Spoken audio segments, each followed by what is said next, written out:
जय Malhar news चॅनलच्या सर्व प्रेक्षकांना सपना चौधरीचा नमस्कार। नंदुरबार जिल्ह्यात 343 महसूल अधिकारी कर्मचाऱ्यांसाठी सर्वसमावेशक प्रशिक्षण कार्यक्रम महसूल प्रशासन अधिक सक्षम करण्याचा जिल्हा प्रशासनाचा निर्णय। जिल्हाधिकारी डॉक्टर मिताली सेठी। नंदुरबार जिल्हा हा भौगोलिकदृष्ट्या डोंगराळ, आदिवासीबहुल व संवेदनशील स्वरूपाचा असून या जिल्ह्यात महसूल प्रशासनाची भूमिका अत्यंत महत्त्वाची आहे। महसूल विभागाच्या माध्यमातून नागरिकांना थेट सेवा देण्याचे कार्य ग्राम महसूल अधिकारी, तलाठी व इतर महसूल कर्मचारी करीत असतात। या अधिकाऱ्यांचे कार्य अधिक सक्षम, पारदर्शक, अद्ययावत व तंत्रज्ञानाधारित व्हावे या उद्देशाने जिल्ह्यातील 343 महसूल अधिकारी व कर्मचाऱ्यांसाठी सखोल आणि सर्वसमावेशक प्रशिक्षण कार्यक्रम राबविण्याचा निर्णय घेण्यात आला आहे, असे प्रतिपादन जिल्हाधिकारी डॉक्टर मिताली सेठी यांनी केले आहे। जिल्हाधिकारी कार्यालयामार्फत डायट प्रशिक्षक केंद्रात आयोजित महसूल विभागातील अधिकारी, कर्मचारी यांच्या प्रशिक्षण कार्यक्रमाच्या उद्घाटन प्रसंगी त्या बोलत होत्या। यावेळी अप्पर जिल्हाधिकारी धनंजय गोगटे, निवासी उपजिल्हाधिकारी आशा संघवी, गांगुर्डे, उपजिल्हाधिकारी प्रशासन प्रमोद भामरे, उपजिल्हाधिकारी रोहयो उषाराणी देवगुणे, तहसीलदार पंकज पाटील, संतोष डेरे आदी उपस्थित होते। डॉक्टर सेठी यांनी सांगितले की महसूल विभागाशी संबंधित कामकाजामध्ये अलीकडील काळात मोठ्या प्रमाणावर कायदेशीर, तांत्रिक व डिजिटल सुधारणा झाल्या आहेत। पीक पाहणी, ऑनलाईन जमाबंदी, म्युटेशन, भूमी अभिलेखांचे डिजिटायझेशन तसेच विविध जमीनविषयक कायद्यांतील बदल यामुळे महसूल अधिकाऱ्यांना अद्ययावत ज्ञान व प्रत्यक्ष प्रशिक्षणाची आवश्यकता निर्माण झाली आहे। या पार्श्वभूमीवर जिल्ह्यातील पायाभूत अथवा पदोन्नतीनंतर 3 वर्षांहून अधिक सेवा पूर्ण केलेल्या महसूल अधिकारी कर्मचाऱ्यांना प्रशिक्षण देण्याचा निर्णय घेण्यात आला आहे।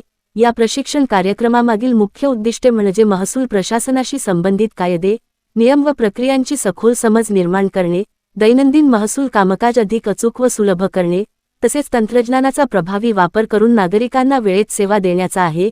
नैसर्गिक आपत्ती व्यवस्थापन, सामाजिक सुरक्षा योजना, निवडणूक कामकाज यामधील ग्राम महसूल अधिकाऱ्यांची भूमिका अधिक स्पष्ट व सक्षम करण्यावर विशेष भर देण्यात येणार असल्याचेही यावेळी त्यांनी सांगितले। जिल्हा निर्मितीनंतर प्रथमच असे प्रशिक्षण होत असून राज्यात अशा प्रकारचा हा कदाचित पहिलाच प्रयोग असावा। या प्रशिक्षणामुळे महसूल कामकाजात अचूकता, पारदर्शकता व वेळबद्धता वाढेल, अधिकाऱ्यांची निर्णयक्षमता व समन्वय कौशल्ये वृद्धिंगत होतील, तसेच ऑनलाईन महसूल व्यवस्थापनात जिल्ह्याची कार्यक्षमता लक्षणीयरित्या वाढेल। परिणामी नागरिकांना अधिक गतिमान, तंत्रज्ञानाधारित व विश्वासार्ह सेवा मिळण्यास मदत होईल, असा विश्वासही जिल्हाधिकारी डॉक्टर मिताली सेठी यांनी व्यक्त केला आहे। 9 सत्रांतून सखोल प्रशिक्षण कार्यक्रमामध्ये एकूण 9 सत्रांचा समावेश असून त्यामध्ये महाराष्ट्र जमीन महसूल अधिनियम 1966, जमीन महसूल आकारणी व वसुली, पीक पाहणी व डिजिटल प्रणाली, म्युटेशन व ऑनलाईन जमाबंदी, नैसर्गिक आपत्ती व्यवस्थापन व पंचनामा लेखन, सामाजिक योजना व रोजगार हमी योजनेतील समन्वय, निवडणूक कामकाजातील भूमिका, विविध जमीनविषयक कायदे तसेच प्रात्यक्षिक व केस स्टडी सत्रांचा समावेश असल्याचे यावेळी अप्पर जिल्हाधिकारी धनंजय गोगटे यांनी यावेळी बोलताना सांगितले। हे प्रशिक्षण 2 दिवसांचे अनिवासी स्वरूपात आयोजित करण्यात येणार असून नंदुरबार, शहादा व तळोदा उपविभागांमध्ये टप्प्याटप्प्याने राबविले जाणार आहे। प्रत्येक सत्रात सुमारे 50 महसूल अधिकारी कर्मचारी सहभागी होतील। व्याख्यान, समूह चर्चा, प्रत्यक्ष प्रात्यक्षिके व केस स्टडी यांच्या माध्यमातून प्रशिक्षण दिले जाणार असल्याचेही यावेळी गोगटे यांनी सांगितले। या प्रशिक्षणासाठी सुमारे ₹1.99 लाखांचा अंदाजित खर्च अपेक्षित असून प्रशिक्षण साहित्य, सभागृह व्यवस्था, प्रशिक्षक मानधन, प्रवास व अल्पोपहार तसेच प्रशासकीय खर्चाचा त्यामध्ये समावेश आहे। जिल्हाधिकारी कार्यालय नंदुरबार हे प्रमुख अंमलबजावणी संस्थेचे कार्य करणार असून अप्पर जिल्हाधिकारी धनंजय गोगटे यांच्या समन्वयातून प्रशिक्षणाची अंमलबजावणी केली जाणार असल्याचे निवासी उपजिल्हाधिकारी आशा संघवी, गांगुर्डे यांनी यावेळी सांगितले। सपना चौधरी, जय मल्हार न्यूज, नंदुरबार। तुम्हाला काही पण डिस्कम्फर्ट आहे तर ते रेज करा की आम्हाला ही प्रॉब्लेम आहे। सो टेक्निकल कॉन्सेप्ट्स एक प्रकारचा ट्रेनिंगचा एक भाग असतो की तुम्हाला शिकवायचं की लँड ट्रान्सफर कसं होतो, फेरफार कसं होतो, कायद्यामध्ये काय लिहिलंय। द अदर पार्ट इज की एकमेकांसोबत कसं बोलायचं, लोकांसोबत कसं बोलायचं, गव्हर्नन्सचे जे प्रिन्सिपल्स असतात। फॉर एक्झाम्पल पब्लिक ऍडमिनिस्ट्रेशन एक पूर्ण सब्जेक्ट आहे। म्हणजे आपण जेव्हा यूपीएससीचं एक्झाम देतो, म्हणजे आपले एसपी साहेबांचं यूपीएससीचं एक्झामचं ऑप्शनल पब्लिक ऍडमिनिस्ट्रेशन होतं। सो आणि असं वाटते कधी कधी की यामध्ये काय आहे, सोपंच आहे ना. फील्डवर जायचं, लोकांसोबत बोलायचं, लोकांनी काही नाही केलं की त्यांना सांगायचं तू करू ये, आणि नंतर आपल्याला आपलं काम करायचं. यामध्ये काही खूप अवघड आहे का? पण आपण जर आता वेस्टर्न नेशन्स किंवा जे डेव्हलप्ड नेशन्स आहेत किंवा नेदरलँड्स किंवा हे सगळी फिनिश कंट्रीजला बघितलं तर याचे खोलात जाऊन की बिहेवियर कसं अफेक्ट होतो. फॉर एक्झाम्पल, आपलेच पैकी 25 लोकांना जर मी एक प्रॉब्लेम दिली तर त्याचे 25 वेगळे वेगळे सोल्यूशन निघणार. क्यों? क्योंकि आप अलग तरीके से बड़े हुए हो, आप सबके अलग प्रकार के पेरेंट्स थे. किसी ने अपने बच्चों को बहुत ज्यादा डांटा तो आपका रिस्पॉन्स जो बन गया है टू ए गिवन सिच्युएशन. मग मी तुम्हाला सांगितलं की तू हा नाही केला तर एक माणूस सांगशील की बरोबर बोलले आहात तुम्ही, मला काहीतरी इम्प्रूव्हमेंट केली पाहिजे यामध्ये. दुसरा माणूस असं सांगणार की माझी चूक नाहीये, हा या माणूसने व्यवस्थित केला नाही तर त्याला बघितलं पाहिजे व्यवस्थित. These are various responses to the same situation depending on तुम्ही कसे आहात. And this really matters in how we do governance. आपल्याला हा पण शिकवलं जाते, एस्पेशली बिकॉज तुमची ट्रेनिंग नाही झाली आहे भरपूर लोकांची. आपला नॉर्मल काय आहे हे आपल्याला कोण सांगतो? तलाठ्यांसाठी किंवा अवैध कारकूनसाठी नॉर्मल काय असतो हे कोण सांगतो आपल्याला? आपले मित्र. सो अगर किसी ने आपको बोला कि अरे यार ये चीज में ध्यान देने की जरूरत नहीं है, कोई पूछता नहीं है, तो आप वही सीखोगे ना. दैट इज वन आपका पीयर ग्रुप जो आपको बता रहे हैं, बिकॉज आपको किसी और ने बताया ही नाही आहे ना कधी की मग काय असतो. तुम्हालाच माहिती नाहीये की दुसऱ्या जिल्ह्यात काय असतो किंवा यामध्ये पूर्वी काय झालंय, आणि तो थोडा हिस्ट्रीचा भाग आहे, अभ्यासाचा भाग आहे. तितका अभ्यास करण्याचा आपल्याकडे वेळ पण नाहीये. दुसरा ग्रुप जे तुम्हाला हे सगळं सांगशील, गोपटे साहेब सांगतील, भामरे साहेब, आरडीसी मॅडम, कुठेतरी जे तुमचे कॉन्टॅक्ट मध्ये आले ते तुम्हाला सांगतील. But all of this is anecdotal information.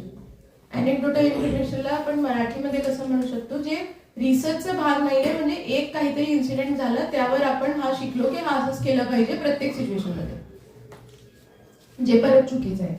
He ability आपल्यामध्ये येणं की समोरची जी सिच्युएशन आहे त्याला गेज करणं की बाबा या सिच्युएशन मध्ये माझं रिॲक्शन वेगळं असलं पाहिजे, हा टेक्निकल नाहीये. याला अंग्रेजीमध्ये अडॅप्टिव्ह लिडरशिप म्हणतो. अडॅप्टिव्ह लिडरशिप मध्ये एक पूर्ण सायन्स आहे. आणि ही एक एबिलिटी ठेवणं की आपण कोणते पण पदावर आलो आपल्याला शिकता राहिला पाहिजे, ही खूप इम्पॉर्टंट. शिकता राहिला पाहिजे informally and formally. So me for example आता एक फेलोशिप पूर्ण केली आहे, म्हणजे ती 6 महिन्याची फेलोशिप होती, पण मला खूप शिकायला मिळालं. म्हणजे मला हा कळलं की माझा रिस्पॉन्स कितीदा चुकीचा असतो किती सिच्युएशन्स मध्ये. So one thing that I want all of you to learn, मला असं वाटतंय की आणि ते खूप मला असं वाटतंय की आपले प्रोफेशन मध्ये ना मला तो खूप चुकीचा वाटते. We are extremely defensive.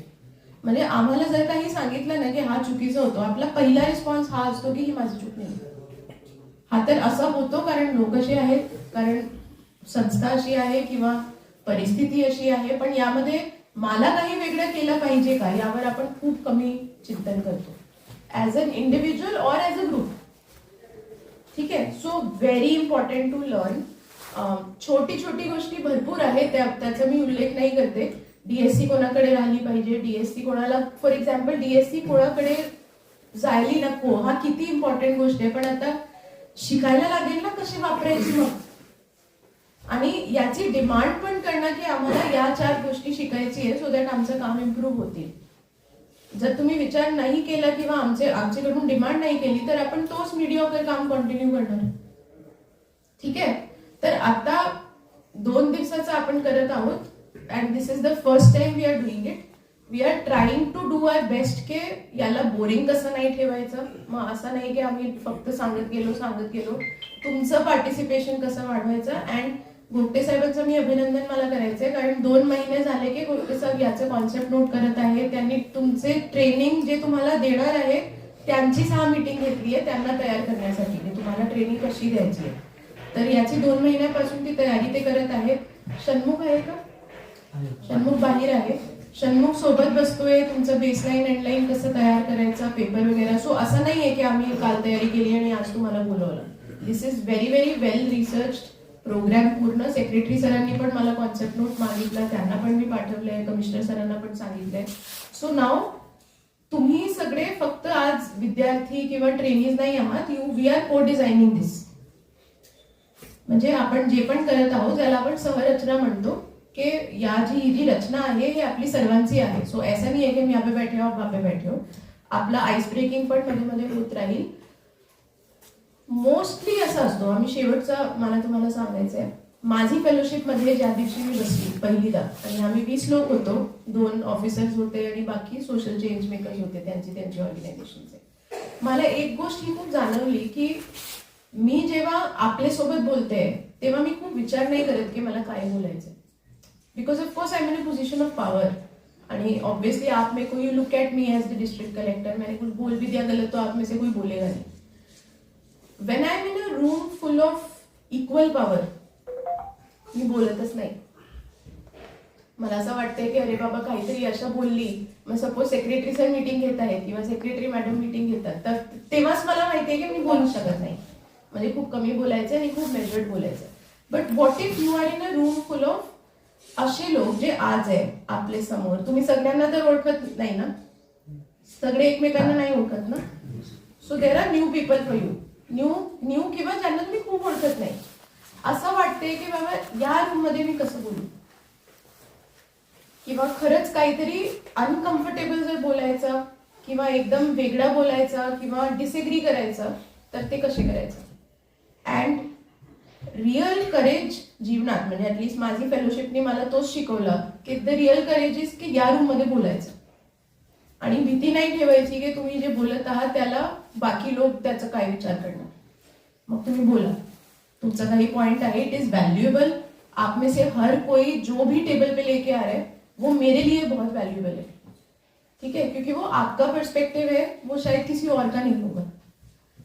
So it is important that we design an inclusive participatory, उससे ही वो अच्छा होगा. मेजॉरिटी के लिए प्लान डिजाइन करेंगे तो वो अच्छा नहीं होने वाला, ठीक है. So we are starting today. आणि हे टेक्निकल आणि अडॅप्टिव्ह आठवण ठेवा तुमचे मनात. उद्या तुमची ट्रेनिंग जेव्हा संपेल, तर apart from finishing your endline, I would like to know की ट्रेनिंग कशी वाटली ओव्हरऑल.